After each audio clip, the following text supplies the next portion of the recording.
If you're over 60, what you do before bed may be quietly harming your sleep. It harms your blood pressure, your heart, and even your brain quietly. And the worst part, many older adults repeat same bedtime habits every night.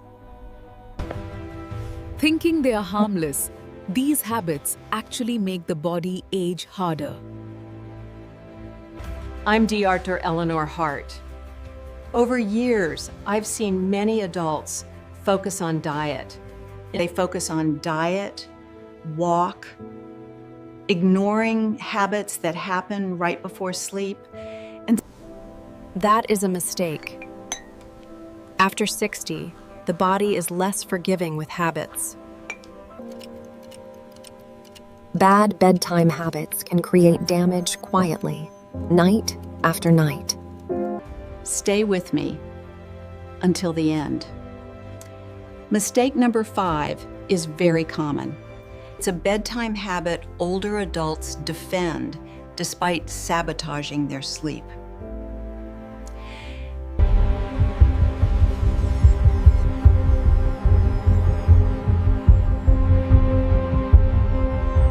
Let me tell you about Robert, 69 years old, practical and independent. He was stubborn, confident his bedtime routine was just fine.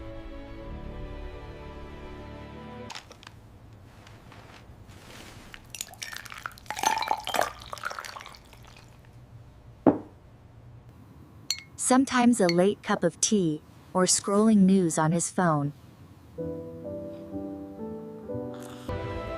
Nothing extreme, nothing dramatic, nothing that looked overtly dangerous.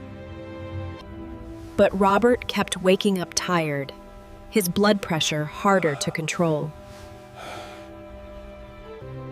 He felt foggy, sleep broken, asking, "What am I doing wrong?" That's the hidden problem. Bedtime habits often feel too small to matter. But small mistakes repeated every night become powerful and damaging.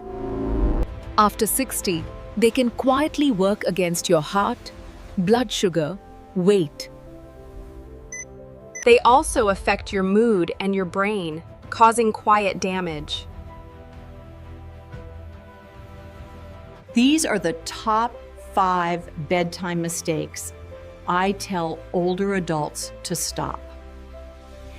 Not because perfection is required, nor one bad night will ruin health. These habits are common, easy to ignore, surprisingly harmful as routine.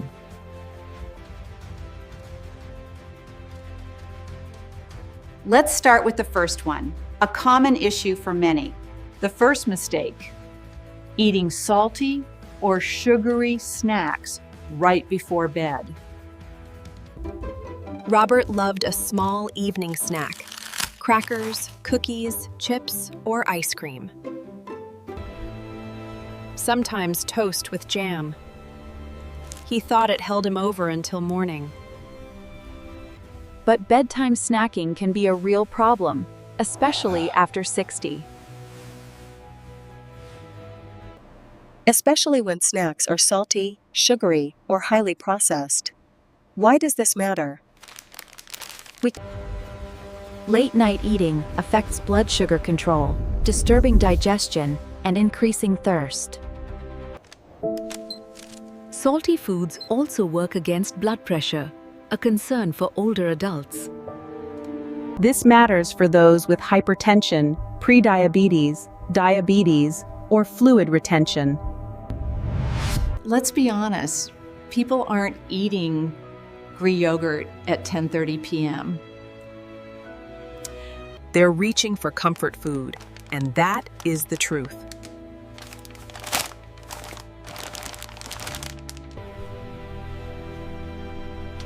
Comfort food late at night may feel small, but it adds up. Repeated nightly, it quietly becomes part of a much bigger problem. Robert didn't think his bedtime snack mattered, but it did.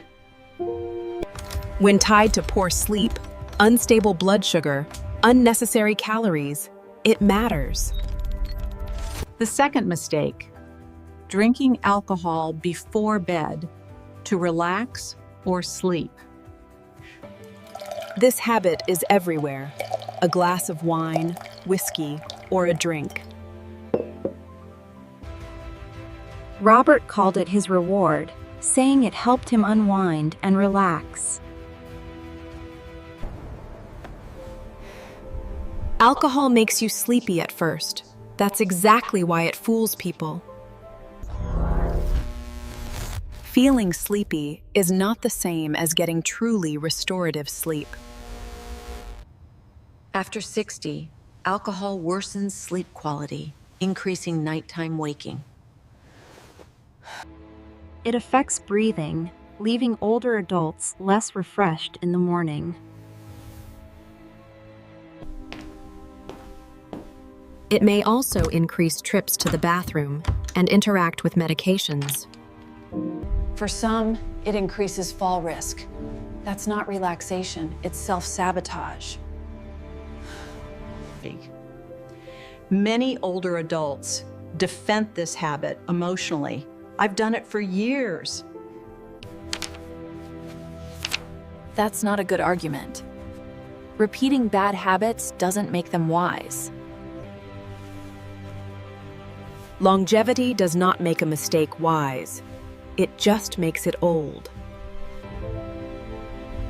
Robert insisted his evening drink helped sleep, but it was hurting. Once he stopped, it became obvious it was hurting more than helping. The third mistake, drinking caffeine too late in the day. This includes coffee, black tea, energy drinks, sodas, and chocolate.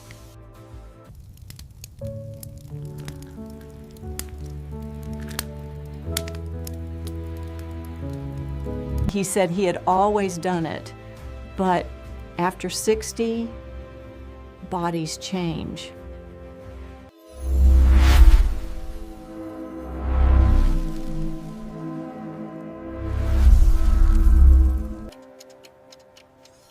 A cup late afternoon may affect the nervous system hours later. Many older adults don't realize this. They only think of staying awake. But caffeine works subtly. It delays deep sleep, making it lighter.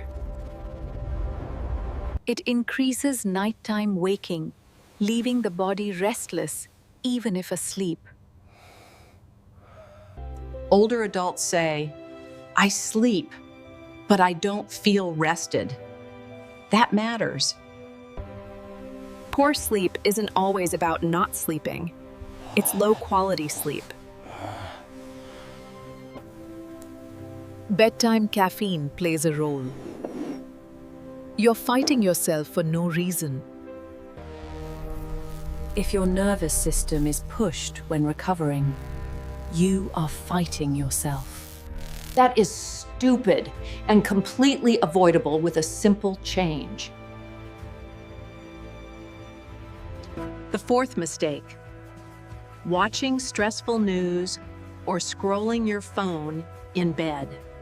This is poison for many older adults, like Robert, every night.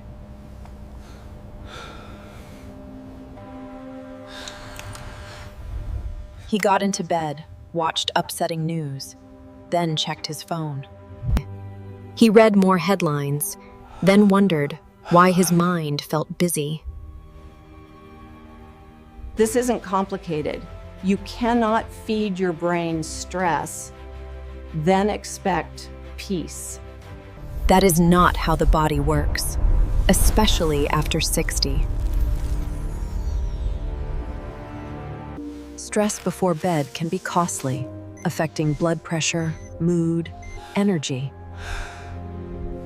Screens add another problem, keeping the brain engaged when it should wind down. A screen isn't evil, but doom scrolling in bed is a terrible habit. Especially for older adults already anxious, lonely, or struggling with sleep. Do not prepare your brain for rest by pumping it full of fear.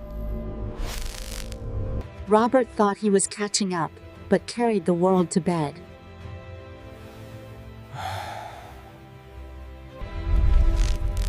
That is too heavy a load for the nervous system at night. Before number 5, ask one honest question. Does your routine calm you?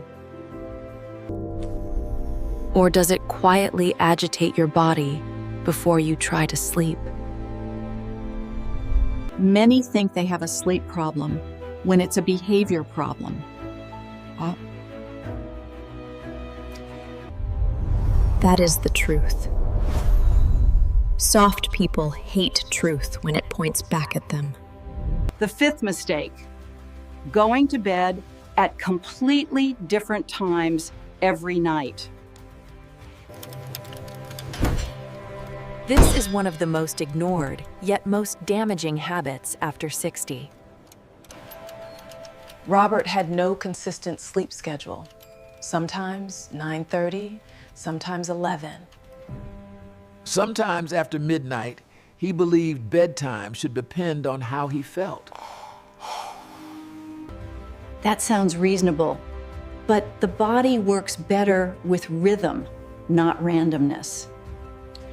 After 60, inconsistent sleep timing makes it harder to settle. This affects sleep quality, energy, mood, and stress handling. You don't need military perfection, but wild inconsistency is a mistake. When bedtime moves, the body gets mixed signals, creating messy results. Older adults want good sleep without a stable routine. That is fantasy. The body loves regularity. When bedtime becomes chaotic, sleep often follows. Robert didn't think schedule mattered, but consistency changed his nights.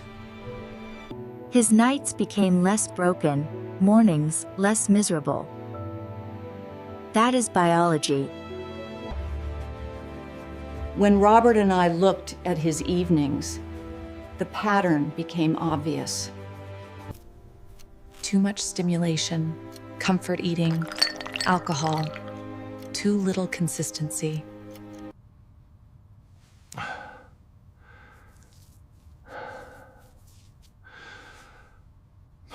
That is the hidden truth. Many adults blame aging for routine problems.